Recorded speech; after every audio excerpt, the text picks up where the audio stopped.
Hey there, David Nail fans, YourGuitarSage here. Today we're going to learn Red Light. Really cool tune, and I am especially biased to this tune because I know it sounds crazy, but my beautiful wife wrote it.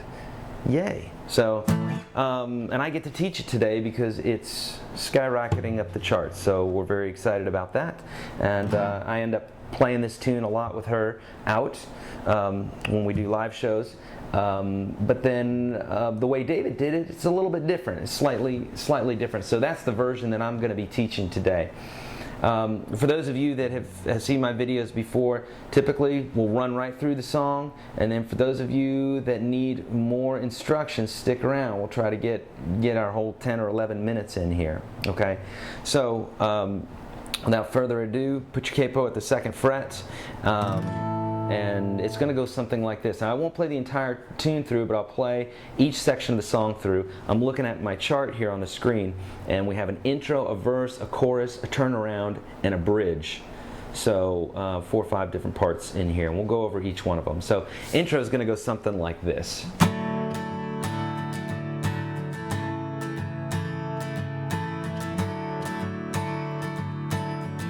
And the verse is going to go E minor, G. Let me stop real quick here. The intro is a C9, a G with a B in the bass. So instead of holding this G, you hold this B in the bass. A C9 again, and then a G with a B in the bass. And the verse is E minor, G,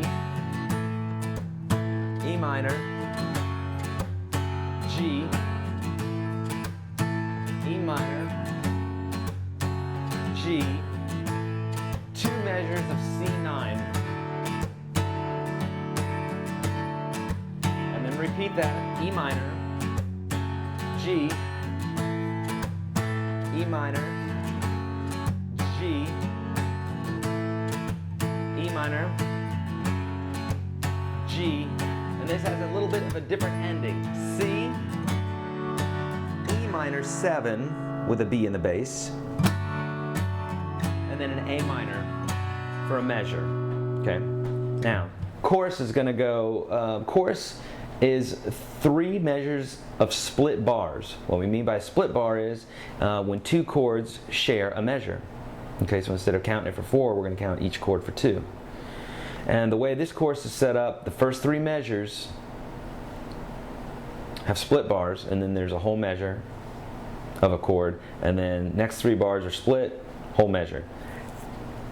It's going to make more sense here for me to just play it. It's going to go like this: C, G, D, E minor, C, G, D for a measure, and again C, G, D, E minor, D. And then we got the turnaround again, which the turnaround is almost always the same as the intro of the song. So basically, we got that C9, G/B intro, which goes like this: C9, G/B, C9, G/B, and then we're back into the verse. Okay, so we've done the intro, the verse, the chorus, the turnaround, the bridge. The bridge is going to go like this: D, C, B, C, A minor, I can't see, D, 2, 3, 4, and the chorus. Okay, so there you go. We did that real quick. Okay, but let's talk about more detail here. So for those of you where this is the first video that you've seen me do, you know, I have a certain method, or you don't know this, but I do have a certain method of teaching.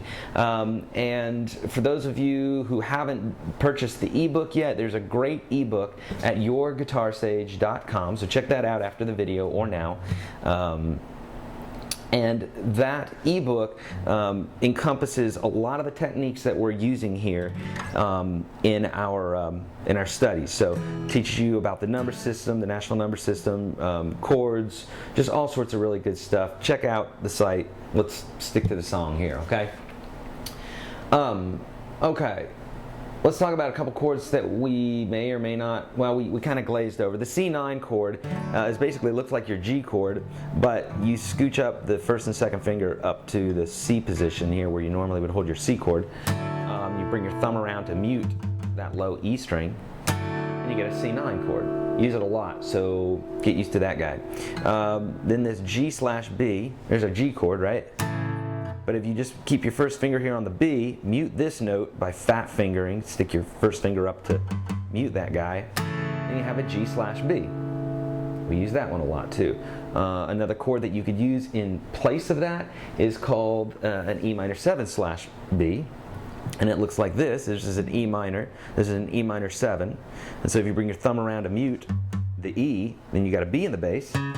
And that's why it's called an E minor 7/B, because the B is in the bass.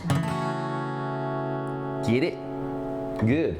Okay, so that's our chords.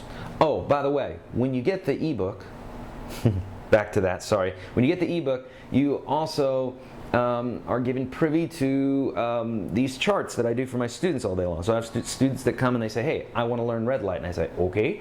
And I chart it out for them. I show them where the chords are and I show them how to read that chart. It's not with lyrics or anything like that. It shows you exactly how a studio player would sit down, look at these chords and play it just right off the bat, first time. So, so I'll give you a username and password to see those charts, and it's going to really help you with your playing, and you won't have to write all these chords down. Okay, good. Here we go. So really the only thing we got to talk about now here is the strumming rhythm. Okay, and the strumming rhythm that I'm doing for this is like, let's see.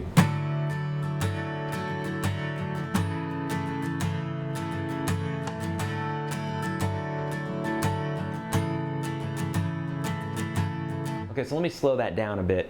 When you're practicing these strumming rhythms, if you're not used to doing them, then you've got to do them real slow. And just stick with one chord, okay? Don't try to just jump in with the song right away and do the strumming rhythm. It's too much to think about. Get one chord down really good with the strumming rhythm. Do it slow. If you can do it slow, you can eventually make it faster. And once you get it faster, then start adding the other chords. But don't try to do it the other way. I'm telling you, it'll just frustrate you. And it'll make you put your guitar down. You don't want to do that. So, the strumming rhythm. Let me slow this down.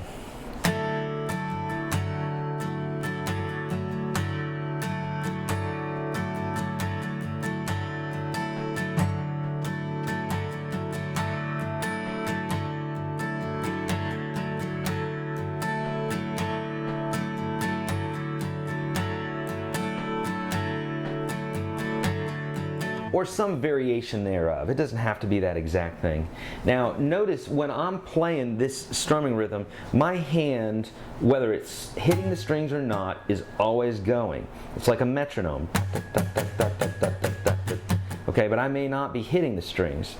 So you want to keep your hand constantly moving. That's the one rule, the one thing that if you could walk away from this lesson regarding strumming, you just keep your hand going the entire time, and you hit the strings when you want them to sound.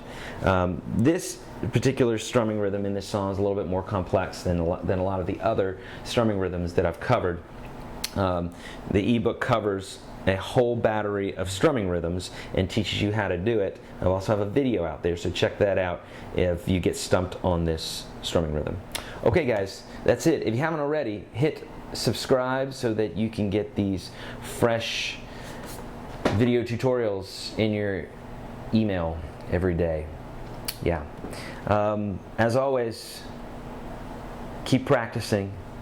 Help a little old lady across the street. Eat your greens. Brush your teeth. Later.